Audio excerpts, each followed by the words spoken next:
तो लिंग का निर्धारण करता है उस सेल का नाम है क्रोमोसोम। और क्रोमोसोम कहाँ पाए जाते हैं? सेल के अंदर। प्रत्येक सेल के अंदर क्रोमोसोम पाए जाते हैं। हमारी बॉडी के अंदर या प्रत्येक सेल में 23 जोड़े होते हैं। तो यहाँ पापा है, ये हमारी मम्मी है। तो दोनों पापा और मम्मी के बीच में जो बॉडी के अंदर जो सेल होते हैं, उस सेल में या पहली जोड़ी है, दूसरी जोड़ी है, तीसरी जोड़ी है, इस तरह से लेकर के 23 जोड़ियों तक पाए जाते हैं क्रोमोसोम। तो 1 से लेकर के 22 जोड़ी तक जो क्रोमोसोम होते हैं वह समान संरचना में होते हैं। उनका आकार एक जैसा होता है, उनका जो गुण होता है एक जैसा होता है। इसलिए इनको कहा जाता है ऑटोसोम। क्या कहते हैं? ऑटोसोम। अच्छा, ये ऑटोसोम जो होते हैं इनका काम क्या होता है? यह रंग, रूप या चेहरे की जो बनावट होती है, यह सब क्या करता हुआ मिलता जुलता है। जो पापा मम्मी के जैसा होगा शरीर में, ब्लड ग्रुप जैसा होगा, या उनका जो चेहरे की जो बनावट होगी, उस तरह से हमारे शरीर में वो उनका ट्रांसफर होता है बच्चों में। लेकिन आप देखेंगे 23वां जोड़ी, कौन सा? 23वां जोड़ी। तो 23वां जोड़ी जो गुणसूत्र होता है वह पापा में और मम्मी में अलग अलग होते हैं। पापा मम्मी में कैसे होते हैं? अलग अलग होते हैं। 23वां जोड़ी गुणसूत्र में देखिए कहा गया माता पिता में अलग, इसी को कहा जाता है मोनोसोम। क्या कहते हैं? मोनोसोम। मोनोसोम के अतिरिक्त इनको कहा जाता है सेक्स क्रोमोसोम। सेक्स क्रोमोसोम इसलिए कहते हैं कि इन्हीं की वजह से बच्चों में लिंग का निर्धारण होता है, वो लड़का होगा या लड़की होगी, है ना। तो आप समझिए, इसमें यहाँ आप चित्र को देखिए, जैसे आपके पापा हैं तो पापा में देखिए ये 1 से लेकर के 22 तक। तो 22 तक का मतलब क्या हुआ? 44 हो गए। और यक्स है और क्या है? वाई। दोनों गुणसूत्र क्या है? अलग अलग है ना। ये दोनों गुणसूत्र क्या है? अलग अलग है। दोनों गुणसूत्र क्या है? अलग अलग है।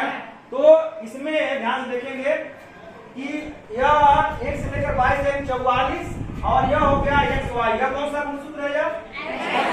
एक्स वाई मतलब क्या? कौन सा हो गया? 23वां। कौन हो गया? 23वां। कौन हो गया? 23वां। या 22वां, 1 से लेकर 22 तक, और 23वां। और लड़की में, लड़की को ध्यान से देखेंगे यहाँ पर, यह दोनों जो गुणसूत्र है कैसे हैं? एक जैसे है ना। यही लड़की में जो गुणसूत्र है वह एक जैसे हैं। तो यह 44 प्लस क्या हो गया? एक्स है। अब यहाँ ध्यान से देखेंगे, अगर यह ओवम है, ओवम को क्या बोलते हैं हम लोग? अंडाणु या फीमेल गैमीट। और यह फीमेल गैमीट को कौन फर्टिलाइज करता है?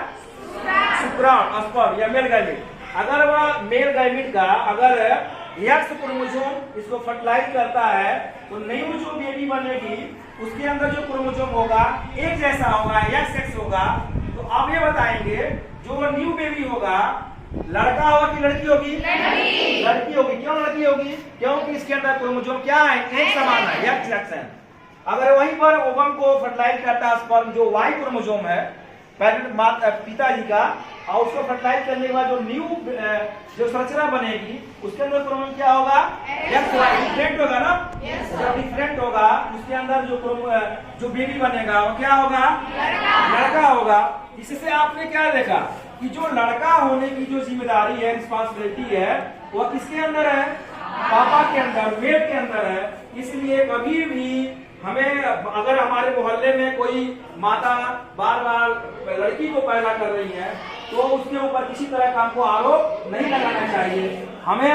हमें यह सोचना चाहिए कि जो क्रोमोसोम रिस्पॉन्सिबल है लड़का पैदा करने के लिए वह केवल पापा के अंदर है, यानी मेल के अंदर है, फीमेल के अंदर नहीं है। तो इस तरह से हमारे बॉडी के अंदर सेक्स का डिटरमिनेशन होता है, लिंग का निर्धारण होता है।